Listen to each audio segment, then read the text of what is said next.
Hello, my name is Mario Romero. I'm an associate professor in visualization at KTH, the Royal Institute of Technology in Stockholm. Today, I want to talk to you about a project sponsored by Digital Futures here at Digitalized in Stockholm 2023. It's an industrial and societal partnership program. The name of it is Smart Predictive Maintenance for the Pharmaceutical Industry. It is a 2-year project starting in 2023, ending in 25. And here you can see it's a collaboration between KTH and AstraZeneca. Let me talk briefly about AstraZeneca and its Swedish operations. Some fast facts. I'm going to talk about Södertälje, the plant just south of Stockholm. That plant is the biggest manufacturing site in AstraZeneca, with over 30 products for over 100 markets. It has an annual production of around 12 to 13 billion tablets and capsules. It is the primary launch site for oral solid dosage formulations and respiratory dry powder inhalers. It is a center for excellence for blow, fill, seal, and freeze-dried products and API manufacture. Modern flexible facilities with advanced technology and high level of automation for any different production technology.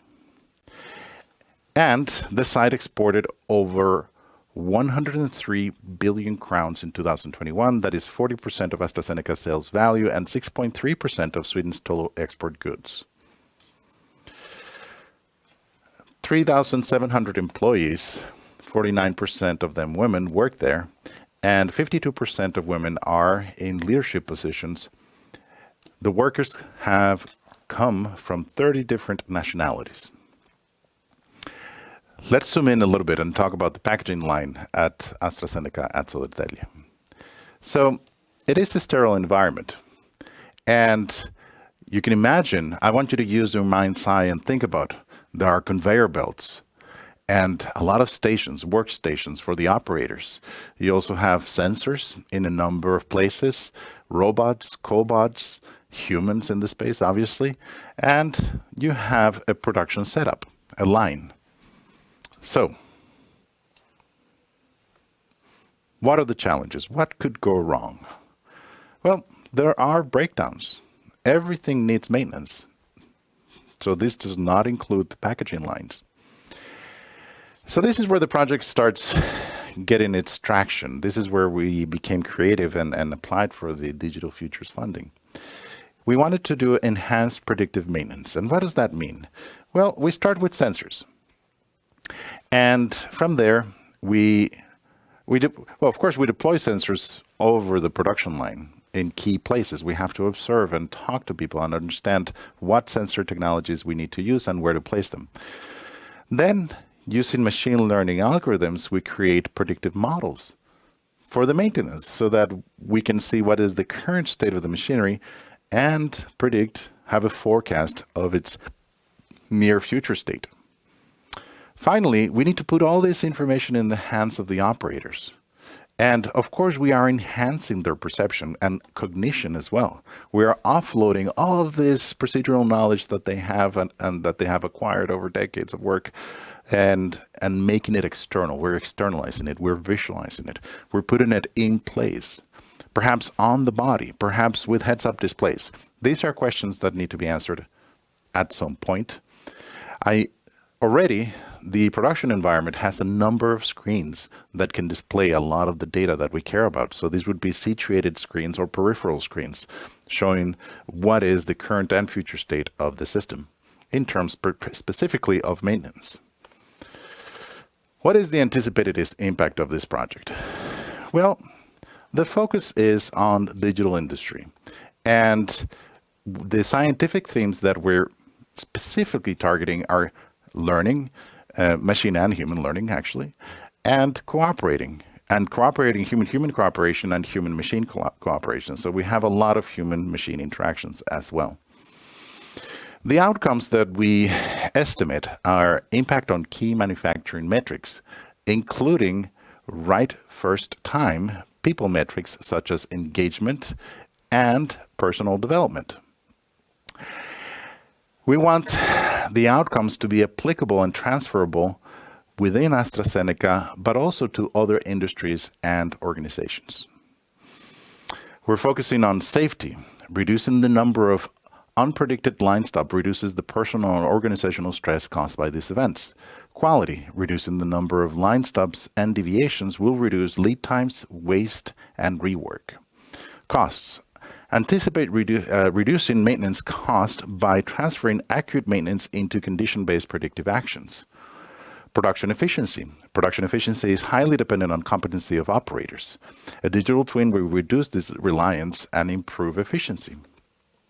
Competence. Improvements of OEE should free up resources to focus on continuous improvements and increased flexibility. And scaling. The impact has potential to be scaled and expanded to over 70 production lines in AstraZeneca and shared with other industries and networks. Let's zoom in a little bit into the project and how we foresee growing the project into something that is operational. It rests on 3 pillars, and here the pillars will be horizontal. The first pillar is sensor placement, data collection, and data pre-processing. The second pillar is machine learning modeling and simulation for data analysis and RUL prediction. The third pillar is visualization, condition monitoring, and action suggestion. For the first, going through these pillars, we have data acquisition activities. We want to acquire the experience of operators through direct observation, non-participant observation, participant observation, as well as interviews, surveys, measurements. We really want to learn from operators' experience so that we know what to look for, where to place the sensors, and what the range of the sensors should be. And this, of course, permeates throughout the 3 pillars. We have event data from manufacturing systems, and we have health data from the machines, context data from processes, and then we have raw data that goes, all of this becomes raw data that goes into the modeling and eventually into the visualization. We have fused data that goes into the RUL models for confidence. All of this needs an interface, a very immersive, in the context of manufacturing, an immersive, manufacturing immersive interface, human-computer interface, and human interface as well. Human-machine interface.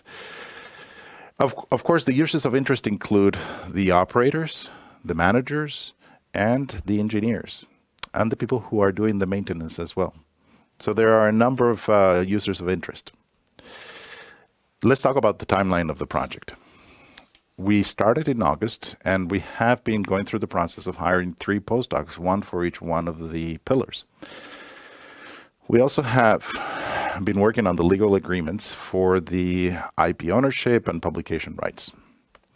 In 2024, we're going to work on the packaging line observations and data gathering. And in 2025, we will be testing, evaluating, and also working on the publications that come out of this work.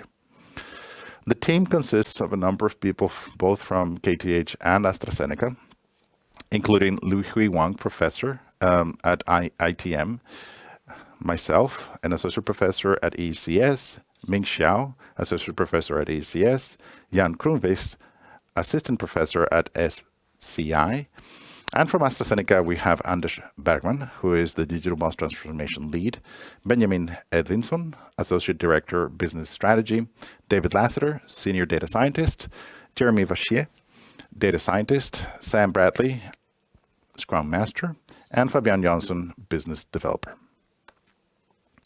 Here you have a link to the slides that I shared, and of course, you're welcome to contact me if you have any further questions. Thank you so much.